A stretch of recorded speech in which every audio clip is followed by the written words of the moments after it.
Seção 1. Equilíbrio, a marca da maturidade.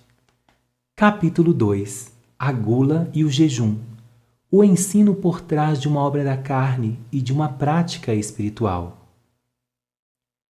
Imagine aquela picanha suculenta que acabou de sair da churrasqueira, temperada na medida certa, sendo fatiada em um prato à sua frente.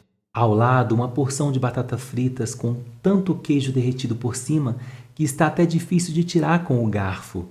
Para a sobremesa, um delicioso petit gâteau com calda de chocolate quente e um sorvete de creme para acompanhar. Se você ficou com água na boca, não se envergonhe. Quem escreveu essas frases também ficou. Vamos ser sinceros. Comer certamente está na lista das mais maravilhosas bênçãos que Deus nos deu para desfrutarmos nessa terra. Apreciamos tanto essa atividade que desenvolvemos várias formas de preparar os alimentos, fritos, cozidos, a moda milanesa, a moda parmegiana, assados, grelhados e etc. Na verdade, criamos livros e mais livros de receita para falarmos de ingrediente, formas de preparo, tempo de cozimento e ainda reservamos espaço para um segredo especial que geralmente somente o cozinheiro sabe. Gostamos tanto de comer que fazemos compras no supermercado e preparamos nossas refeições, mas às vezes temos vontade de ir a um restaurante para comer algo diferente. Não há dúvidas, comer além de necessidade é uma bênção. Nosso corpo precisa ser alimentado, no entanto, a Bíblia nos alerta por uma obra da carne, uma prática pecaminosa chamada gula. Gula de forma simples significa comer de forma exagerada. Por trás dessa definição de gula existe um ensino muito importante para a nossa maturidade espiritual. O pecado da gula nos ensina que fazer algo que em si mesmo é bom, porém de forma exagerada, pode fazer dessa prática um pecado. Com isso entendemos que o pecado não é apenas uma ação errada em si mesma. Pode também ser uma prática boa feita de forma exagerada. Quando me refiro a uma ação errada em si mesma, estou falando das várias ações que a Bíblia ensina a ser pecado em sua essência. Lascívia, mentira, maledicência, furto, roubo, adultério, por exemplo, são atitudes que não dependem da prática exagerada para serem desclassificadas como pecado. Muita ou pouca mentira é pecado do mesmo jeito, pois a mentira em si é um erro. Deixar o que em essência é pecado faz parte da maturidade. No entanto, se queremos realmente ser maduros, precisamos também lidar com as coisas que em si são boas, mas que feitas de uma forma exagerada tornam-se pecado. Trabalhar é uma bênção, contudo, trabalhar de forma exagerada se transforma em um ativismo que nos levará para longe da presença de Deus. Descansar é algo importante, algo de que todos nós necessitamos após determinado esforço. Entretanto, descansar de forma desequilibrada é um pecado chamado preguiça. Quais são as práticas boas em si mesma que você tem feito de forma desequilibrada? A resposta a essa pergunta é crucial para saber se você é um menino ou um adulto na fé. Conheço pastores que trabalham muito na igreja, mas não tiram as merecidas férias.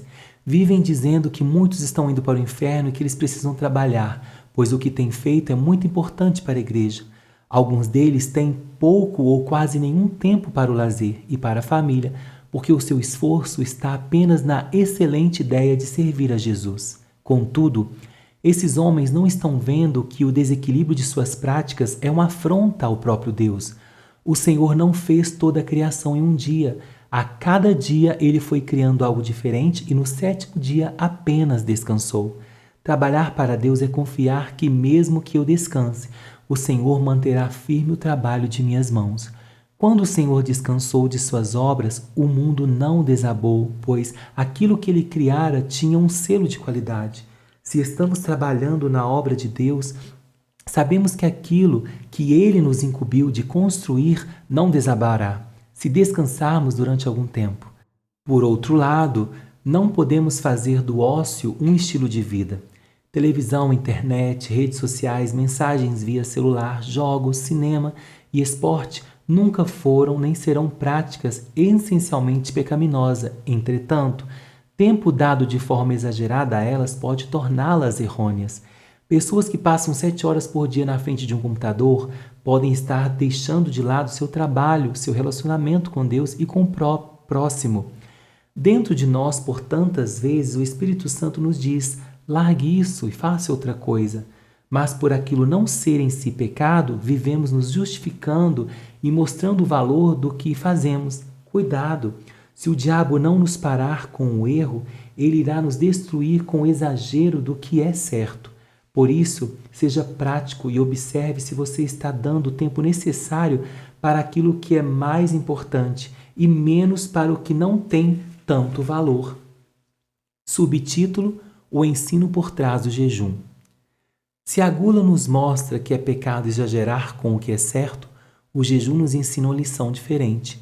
Embora comer seja bom, abrimos mão disso para ter um relacionamento mais íntimo com Deus. O jejum nos mostra que até o que é bom pode ser renunciado para alcançar algo melhor. A sadia prática espiritual do jejum está nos comunicando a visão da consagração.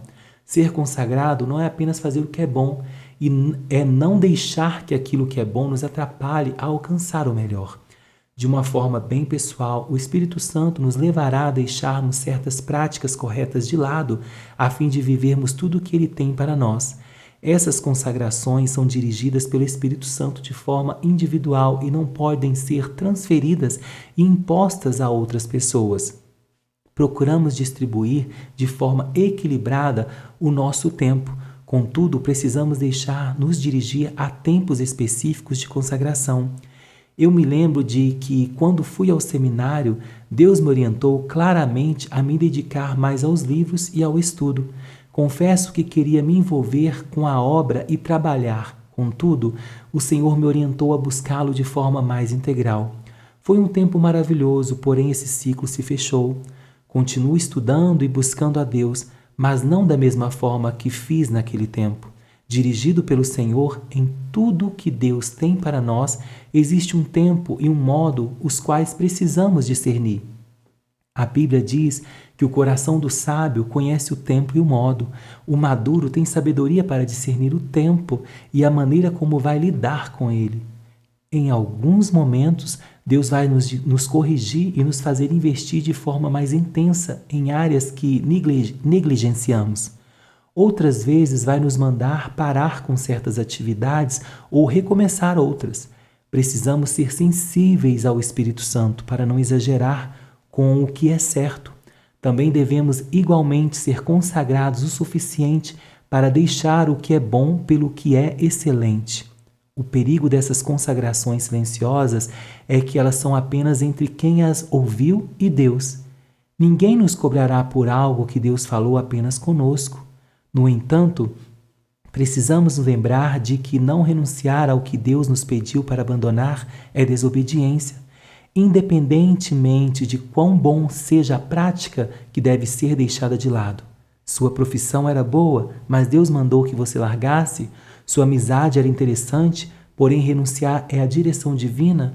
Seu programa de televisão era legal, só que o Senhor tem outros planos. Homens maduros de Deus não se fazem apenas com aquilo de errado que abriram mão, mas com as renúncias daquilo que era em si correto.